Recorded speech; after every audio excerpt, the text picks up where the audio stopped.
Enggak kok, nggak sibuk. Abis ngerjain tugas, jadi lagi relax aja. Pak, lo lagi bosan kerja nggak sih? Bosen? Enggak lah, kan gue bawa have fun sama kerjaan gue. Lagian kalau misalnya gue penat, gue bosen, ya gue bawa refreshing aja sama kerjaan gue. Kenapa lu bosen ya? Ya nih, gue lagi bosan banget. Jadi rencananya gue pengen ambil cuti kerja sih. Oh, lu pengen ngambil cuti kerja? Nah, setahu gue kalau misalnya lu mau ngambil cuti kerja, masa kerja lu itu minimal 1 tahun.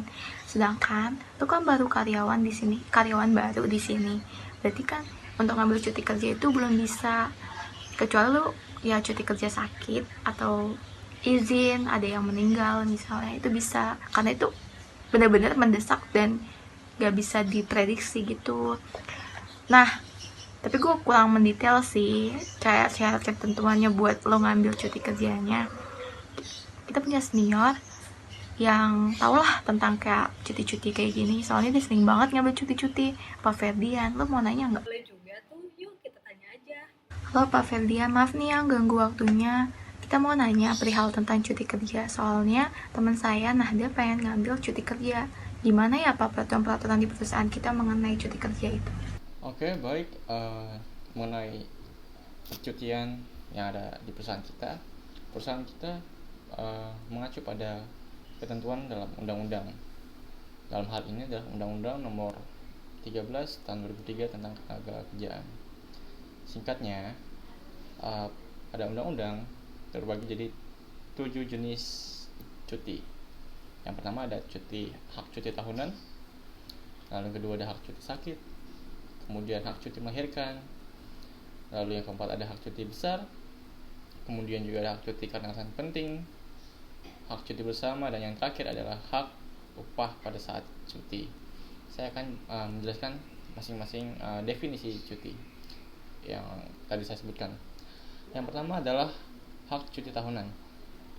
Setiap karyawan berhak memperoleh sebanyak 1 hari cuti dalam sebulan atau 12 hari dalam setahun. Jenis cuti karyawan ini disebut sebagai cuti tahunan yang diatur dalam pasal 79 dan 84 Undang-Undang Ketenagakerjaan Nomor 13 Tahun 2003, bahwa setiap karyawan memperoleh sekurang-kurangnya cuti tahunan sebanyak 12 hari jika karyawan tersebut telah bekerja minimal 1 tahun atau 12 bulan secara terus-menerus di perusahaan. Artinya, jika belum genap 1 tahun maka dia tidak berkenan untuk mendapatkan hak cuti tahunan. Lalu yang selanjutnya adalah hak cuti sakit. Dari namanya saja udah kita bisa tebak definisinya. Penjelasannya, hak cuti sakit itu berkenaan tentang jika setiap karyawan berhak mendapat cuti ketika sedang sakit, maka yang dimaksud oleh sakit itu adalah sakit menurut keterangan dokter dan harus menyertakan surat keterangan dokter tersebut apabila hendak memperoleh cuti sakit. Selain itu ada tambahan, untuk karyawan perempuan akan memperoleh hak cuti sakit apabila sedang menstruasi. Hak cuti menstruasi ini telah tercantum dalam Undang-Undang Ketenagakerjaan. Jika karyawan mengalami sakit, baik karena menderita sebuah penyakit atau kecelakaan di luar kantor atau saat bekerja, maka karyawan tersebut berhak mengajukan surat permohonan cuti sakit yang disertai dengan surat keterangan dokter. Lamanya masa cuti sakit akan disesuaikan dengan waktu istirahat yang disarankan oleh dokter dalam surat keterangan tersebut. Lalu yang selanjutnya adalah hak cuti melahirkan. Setiap karyawan perempuan berhak untuk mendapatkan cuti bersalin atau melahirkan. Cuti ini dapat diambil sebelum, saat, dan setelah melahirkan. Hak cuti melahirkan akan diberikan agar karyawan perempuan dapat mempersiapkan diri sebelum proses melahirkan dan dapat merawat anak dengan baik setelah proses melahirkan. Jika mengacu pada pasal 82 ayat 1 Undang-Undang Ketenagakerjaan, disebutkan bahwa karyawan perempuan berhak memperoleh istirahat selama 1,5 bulan sebelum saatnya melahirkan anak dan 1,5 bulan sesudah melahirkan menurut perhitungan dokter kandungan atau bidan. Lalu juga disebutkan, diperinci lagi bahwa karyawan perempuan yang mengalami keguguran kandungan berhak memperoleh waktu istirahat 1,5 bulan atau sesuai dengan surat keterangan dokter kandungan atau bidan. Lalu yang keempat ada hak cuti besar. Bisa juga cuti besar ini juga bisa disebut sebagai istirahat panjang. Istirahat panjang ini diperuntukkan bagi karyawan yang loyal dalam bekerja selama bertahun-tahun di perusahaan yang sama. Nah, dalam perusahaan kita disebut karyawan loyal jika ia telah bekerja selama minimal 2,5 tahun. Di bawah 2,5 tahun, karyawan tersebut tidak mendapat cuti besar tersebut. Lalu ada syarat yang lainnya, yakni indeks prestasi karyawan. Ada ketentuannya juga, seperti penilaian yang tiap minggu kita lakukan.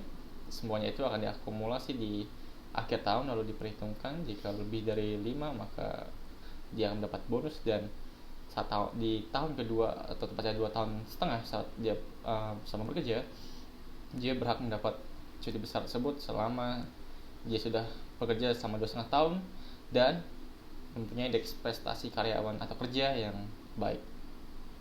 Namun mengenai ukuran indeks prestasi kerja bisa berubah sejalannya waktu. Cuti besar ini akan diberikan kepada karyawan juga disertai dengan bonus. Jadi ini kelebihan dari perusahaan kami, di perusahaan kita. Lalu yang selanjutnya ada hak cuti karena alasan penting.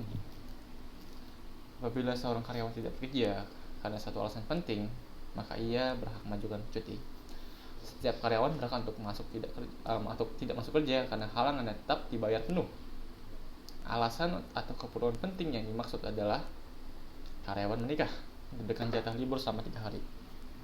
Kemudian karyawan melakukan penghitanan atau membaptis anaknya, diberikan jatah selama libur 2 hari.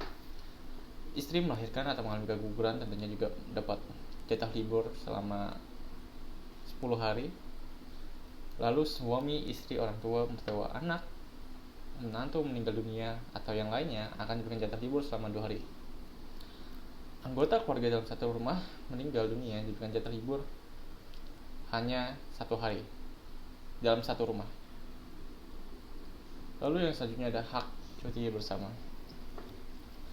Cuti bersama merupakan hak cuti karyawan telah diatur pula oleh pemerintah untuk keperluan masyarakat luas. Cuti bersama akan diberikan pada hari kurang efektif di antara libur, akhir pekan atau hari raya besar keagamaan serta peringatan hari besar nasional. Dengan cuti bersama ini juga telah diatur dalam surat edaran Menteri Tenaga Kerja dan Transmigrasi nomor SE-MEN-SJ/HK/12/2010 tahun 2010 tentang pelaksanaan cuti bersama di sektor swasta seperti perusahaan pada kita. Lalu yang terakhirnya ada upah pada saat cuti. Salah satu pasal yang mengatur tentang upah atau gaji karyawan adalah pasal 93 Undang-Undang Ketenagakerjaan Nomor 13 Tahun 2003. Di dalam pasal tersebut telah disebutkan bahwa upah tidak dibayar apabila karyawan tidak melakukan pekerjaan.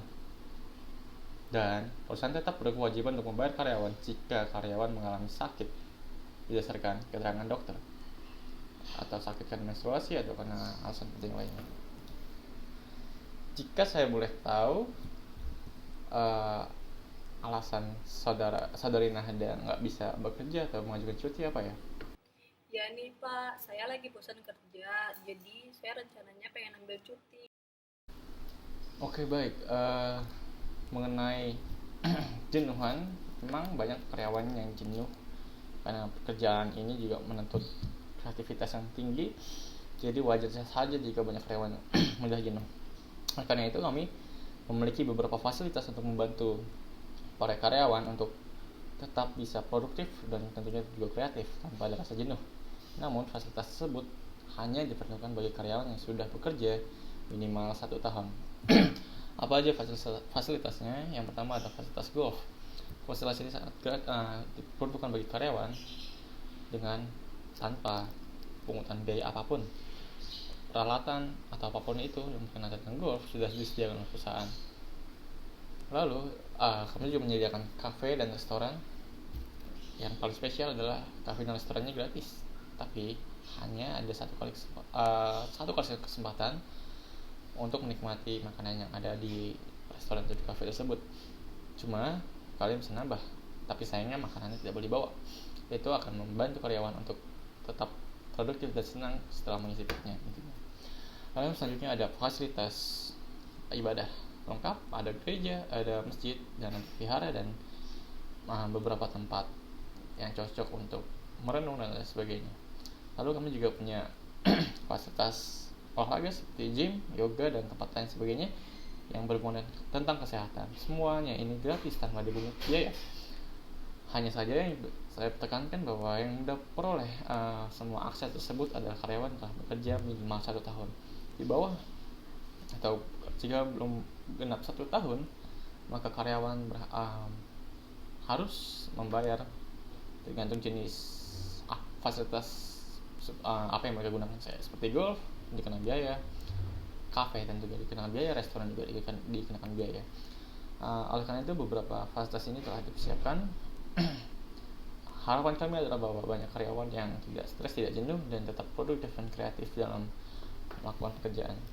Oh iya, tentunya juga ada beberapa sofa dan beberapa kasur yang seperti sofa itu bisa digunakan untuk para karyawan jika mereka lelah. Diperuntukkan untuk orang yang harus tidur siang atau senang tidur siang. Itu akan membantu mereka untuk meredakan stres. Saya harap Mbak Nahda bisa bekerja dengan sekreatif mungkin, produktif mungkin, dengan penuh sukacita. Terima kasih ya. Baik Pak, terima kasih banyak. Nanti bakal saya pikirkan lagi. Tuh Nahda, harus semangat kerjanya. Kalau kita bosan, kita bisa menikmati semua fasilitas yang ada di kantor ini. Jadi, kita bisa menghilangkan penat-penat kita lah selama kerja kan. Yuk, semangat!